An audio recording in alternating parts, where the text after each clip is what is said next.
Երևանի պետական համալսարանի աստվածաբանության ֆակուլտետում վերանորոգումից հետո բացվեց գրադարանի նոր լսարանը, որը կրում է Ազնիվ Պետրոսօղլու անունը։ Գերմանիայի հայ գործարարների միության ջանքերով նախկին գրապահոցը վերածվել է քննարկումներ, գիտաժողովներ, ուսանողական հանդիպումներ անցկացնելու վայրի։ Գրադարանը գործում էր իբրև գրադարան կաբինետ։ Եվրոպայից գալիս են դասախոսներ եւ դասախոսություններ են կարդում աստվածաշունչի հնագիտության, բիոէթիկայի ոլորտներում, այն ոլորտներում, ինչի մեջ ասենք, որ մենք ֆակուլտետում մասնագետների պակաս ունենք, մենք հրավիրում ենք Շտրասբուրգից եւ Հալլեից դասախոսներ, որոնք այստեղ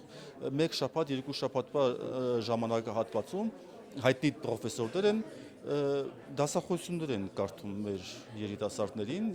Ազնիվ Պետրոսօղլին ծնվել է Արևմտյան Հայաստանում։ Թուրքերի հետապնդումներից խուսափելու համար գյուղում կիսատ թողնելով կրթությունը ստիպված է եղել փոխել ազգանունն ու քրոջ հետ փախչել Ստամբուլ։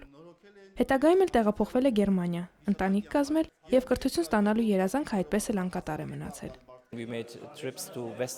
Մենք այցելություններ կազմակերպեցինք դեպի Արևմտյան Հայաստան եւ մայրս միացավ մեզ։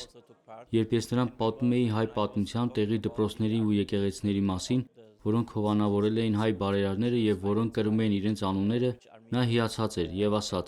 «Հուսով եմ ինչ-որ մի օր իմ տղան էլ իմ անունով նախագծեր կունենա»։ 2016-ի դեկտեմբերին, երբ մայրս մահացավ, ես որոշեցի, որ գրադարանի վերանորոգմամբ ես պետք է զբաղվեմ։ Սրբազանն է եկած էր, որ մի ջաշի սեղանի վրա, մեր վարչության անդամներ միասին, այսինքն որոշում մեկ անգամով եկավ, անա մեր Պետրոսյանին, Մասի Պետրոսյանին, մայրը մախին ադեններն էր, ասպես ձեռակիր ասենք մենք զաղենք չենք ուզեր, մենք նվեր չեն ուզեր քերեզմանը կարին վրան, միակ կուզենք ով կուզեք բան աս ուղտյան բան գրադարային համար նվերտում ուզքի։ Մեկ անգամով գումարի մեկ մասը մեծ մասը երավ, մյուս մասը մեր միության կողմեն կարգադրեցինք իրավանացավ։ Վերանորոգված լսարանը մասնագիտական հարուստ գրականություն է առաջարկում։ Դրանցից օգտվելը այժմ ավելի դյուրին է դարձել ուսանողների համար։ Ուսանողները մեծ մասնակցություն են ունեցել գրադարանի հատկապես գրքերի դասավորման աշխատանքներին։ Շատ հարուստ գրքեր ենք բացահայտել, որ եղել են ուսանողները չեն նկատել։ Հիմա արդեն կարող են գան եւ գտնեն հատկապես բոլոր գրքեր իրենց հետաքրքրող։